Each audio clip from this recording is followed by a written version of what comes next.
Famous Hindu monk Swami Vivekanand has said, religion is the manifestation of the divinity already in a man. Good morning, good evening, and good afternoon, ladies and gentlemen, wherever you are. Thank you for tuning in. Welcome to Sankalp Speaks. My name is Sankalp, and in this series of short videos, I will be taking one instance or one story from my life and share it with you guys. My goal is to find a community of people who see the world differently and through their own eyes.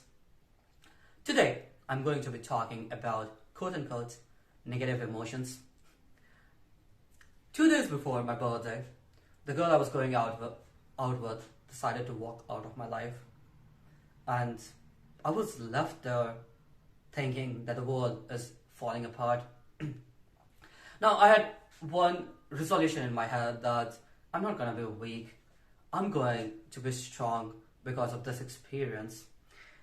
And I tried my best not to cry. And it was on the day of my birthday.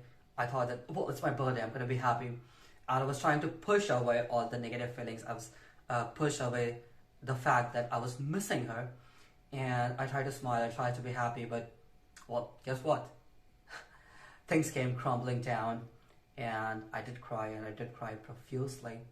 Somewhere around that time, or maybe before, I think I wrote this poem that was a bit sad and overflowing with emotions, of course. And it was in Hindi, but it's somewhat rough translation would be that why the night that was supposed to be the night of our union became the night of our separation. And I shared it with my dad, who is a poet as well. And my dad said that it's an incredible poem. And I told my dad that, Dad, I don't want to play victim, right? I don't want to be sad, and I don't want to be weak. I want to be strong.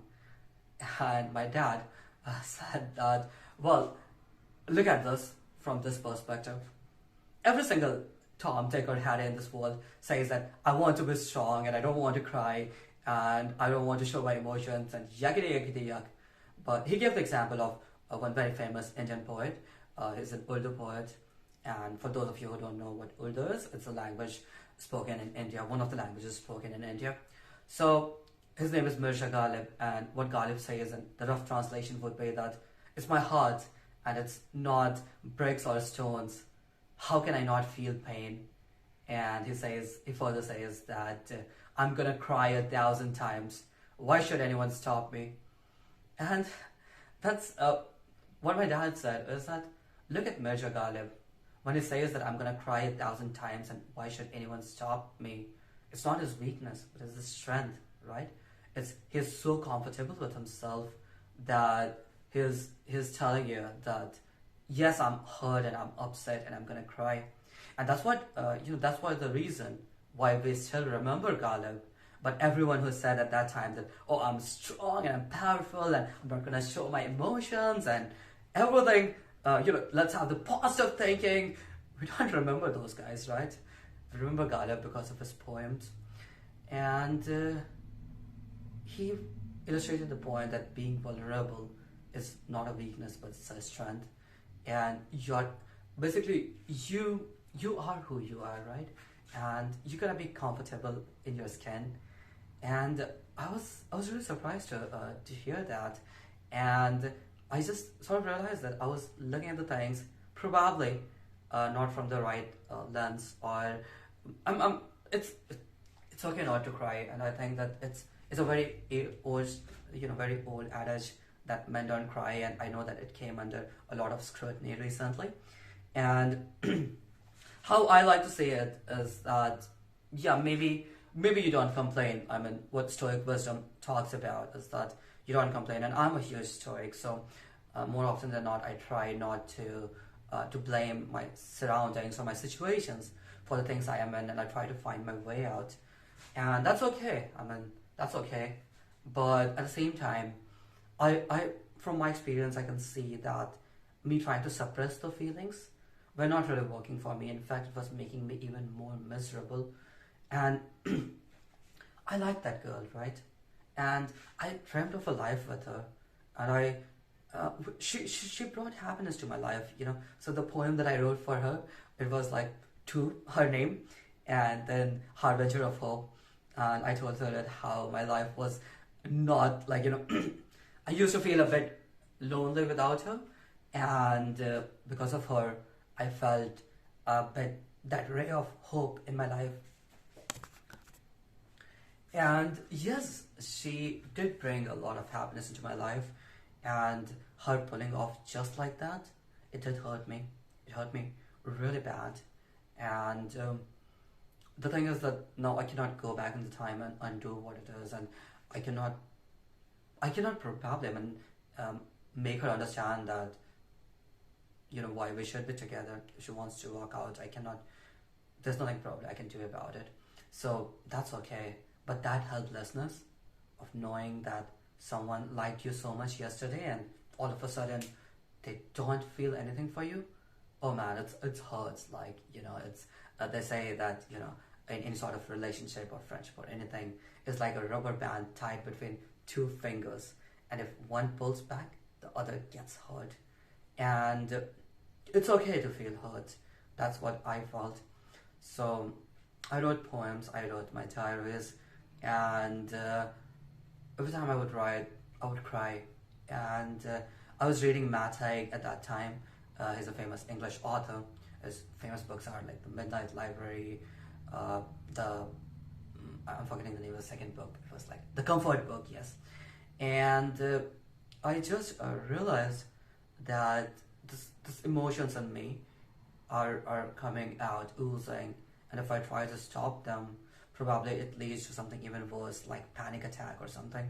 But if I just let it go and let it be there, I think that they eventually go away. And obviously, like, it's painful, but every time I try to put it on paper or I try to talk about it, I think it comes out in a way more beautiful way. And at the end of the day, me feeling hurt does not make me someone, a bad person or a miserable person, but on the contrary, it makes me a human being. And it's just literally impossible to feel positive all the time. And my understanding and from my experience, I can tell you that even the desire to feel positive all the time is born out of insecurity. You think that your feelings are not justified, or you think that you are not good enough, and that's why you think that, oh, I should be feeling positive, I should be like that, I should be like this. And there's one should be in the life, and that is that there should be no should be's. So you are who you are, and I think I am who I am. And yes, I'm a bit sentimental guy, I'm a bit more of a relationship oriented guy, I'm more of a love oriented guy.